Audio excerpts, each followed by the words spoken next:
kemudian Bapak Ibu panitia. Pertama-tama dan paling utama, marilah kita panjatkan puji syukur kehadirat Allah Subhanahu wa Ta'ala, yang mana pada hari ini kita akan melaksanakan kegiatan program sekolah PK, salah satunya yaitu penguatan kemitraan.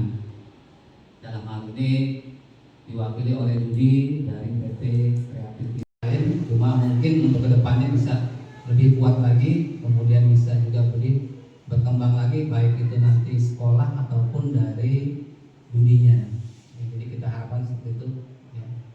Pesan kami, mudah-mudahan Bapak Ibu bisa mengikuti acara.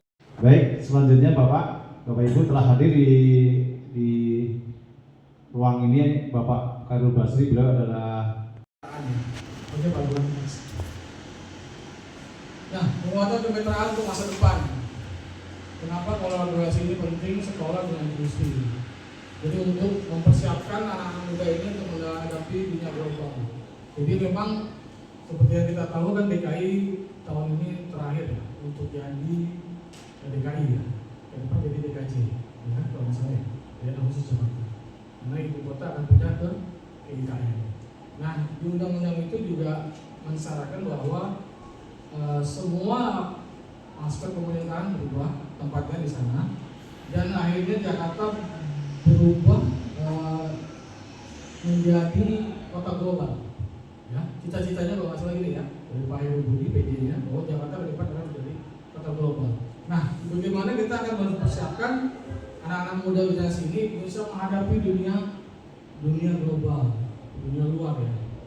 Nah, saya beberapa kali saya sampaikan ke anak-anak yang PKL Gen Z ya. Gen Z sekarang ini memang agak berbeda lah ya dengan kita dulu, dengan bapak-bapak dulu ya. Mungkin juga mereka melihat ya, banyak kan udah ada sosmed, ada ini, mereka lihat kan, ngapain sih kerja keras segala macam kan. Toh dengan menjadi misalnya konten kreator, bikin edit, dia bisa dapat duit kan. Nah, itu yang kadang-kadang kita harus sedikit saya sampaikan dengan anak-anak yang PKL di tempat kami ya. Jadi saya sampaikan ke mereka, kalau saya waktu itu tahun lalu ya, kalau saya pernah jadi guru tamu sini, izin Bu Guru ya, saya tanya ke Bu Guru, izin Bu Guru, saya mau tanya ke anak-anak nih, apakah kalian ada yang merasa salah jurusan? Wih, banyak yang ngangkat ya waktu itu. Kaget ya. Aduh, jauh. Maksudnya gimana salah jurusan kamu nih? Saya bilang gitu kan. Iya Pak, saya pikir audio video itu berhubungan dengan broadcast ya, broadcast, TV, kejadian gitu kan, talent-talent atau apa di dunia industri hiburan atau apa ya. Jadi sampai sini kalau oprek-oprek lah ilmu itu seluas-luasnya, ya jangan terpaku di satu ilmuwan. Ya saya bilang begitu. Ya udah, alhamdulillah sih, insya Allah mereka udah mulai paham Pak. Oke, next ya. Nah, ini data relevan kesenjangan keterampilan dari lulusan Indonesia, terutama lulusan SMK ya Pak. Ya, next Pak. Nah, ini dari survei nih, survei dunia kerja dan pendidikan ya. Ini Kementerian Tenaga Kerja 2018, 50% dari perusahaan menyatakan lulusan SMK melamar pekerjaan memiliki keterampilan teknis yang memadai. Cuma hanya 20% yang soft skill. Nah, soft skill tadi ya, komunikasi. Nah, ini yang kadang-kadang kita saya sih memaklumi ya, memang mereka pasti lulus SMK itu nggak bisa langsung untuk open sini, karena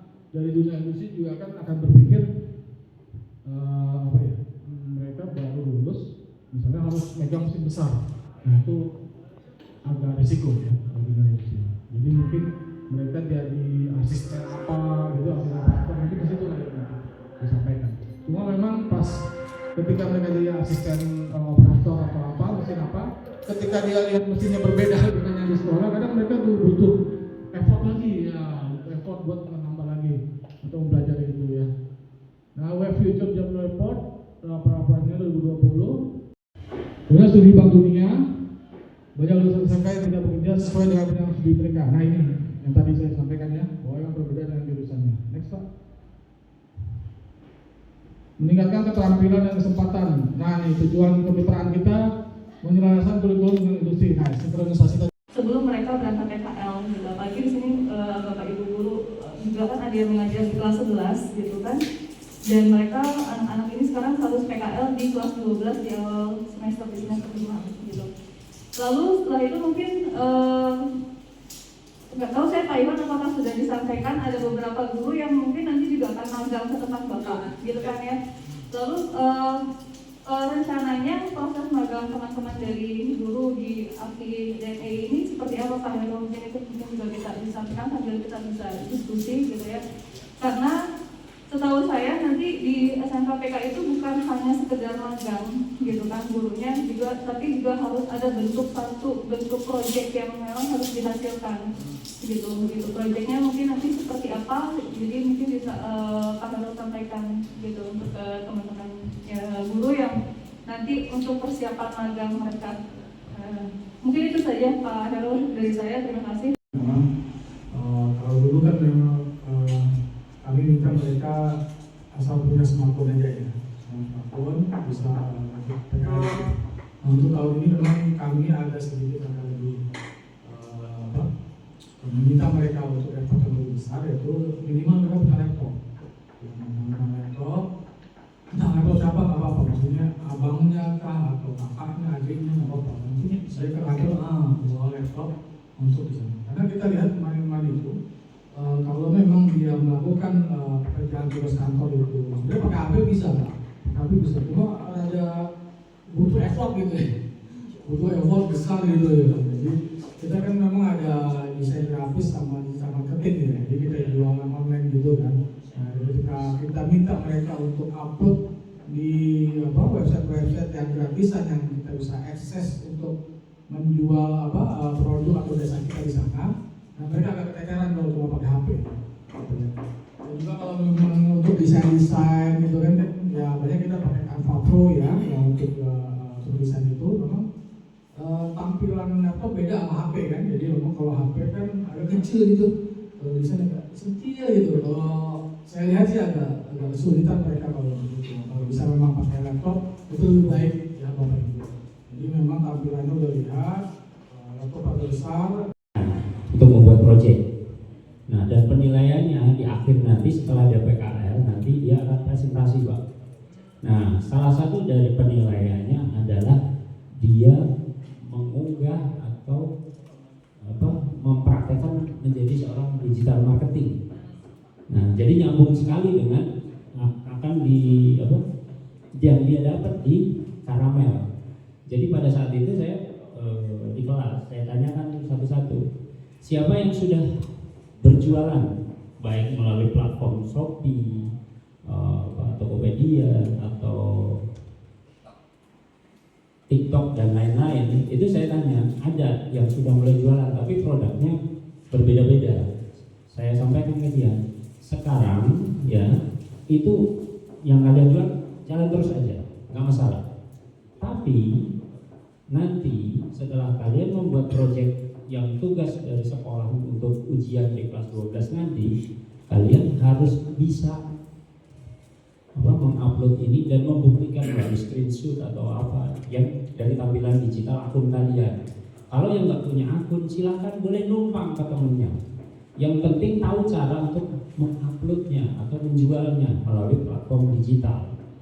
Nah, itu salah satunya. Kemudian juga bahkan ada beberapa produk mereka yang seperti tadi sampaikan, memang ada yang pakai sensor api, ada yang pakai sensor gempa, ada yang pakai sensor suara dan sebagainya itu produknya sebagian besar sudah jadi Pak, sudah ada.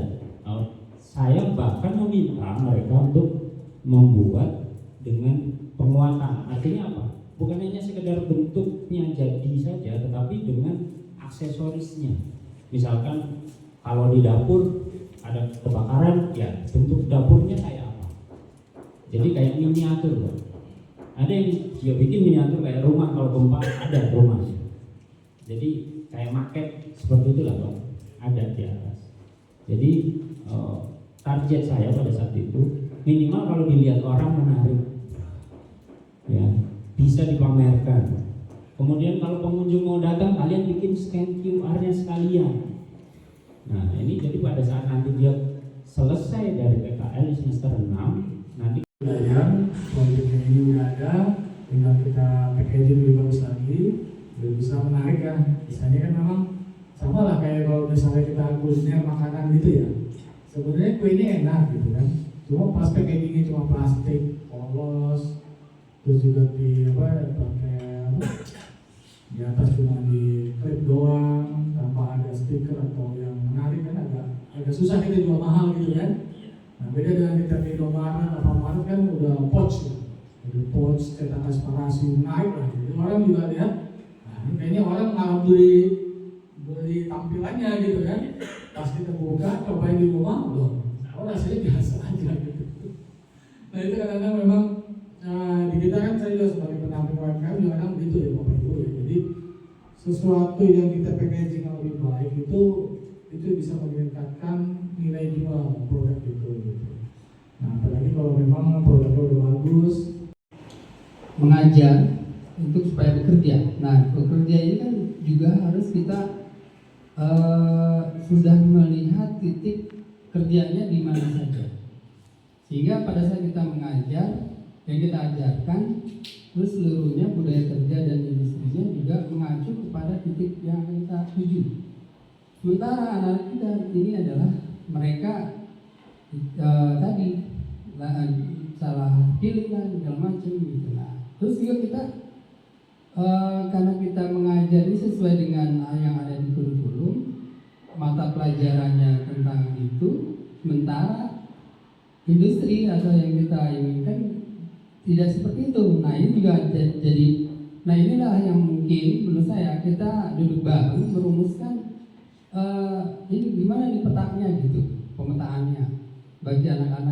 Laptop dicicil dengan KJP, langsung saya share nih di grup perwalian. Langsung nanya Pak, toko mana yang pakai KJP bisa dicicil? Jadi lumayan sekali tarik itu 400-an kayaknya yang 420 atau 450 ribu Pak. Jadi mau nanya tokonya di mana nanti saya bisa share. Jadi Pak, terima kasih banyak. Pemerintah sudah mengeluarkan budget dana yang cukup besar, kemudian juga kita sudah terjadi kerjasama, mohon didukung dengan sepenuhnya supaya program ini berjalan dengan lancar. Saya khawatir karena review yang dulu ya, dan memberikan support pada SMK Gambiran untuk menuju ke sekolah PK. Bapak Ibu, demikian tadi acara pemberdayaan kemitraan dengan industri. Kalau tidak ada acara, kita tutup acara ini dengan bersama-sama baca hamdalah. Alhamdulillahirrahmanirrahim. Terima kasih, saya akhiri. Wassalamualaikum warahmatullahi wabarakatuh. Audio Jungle.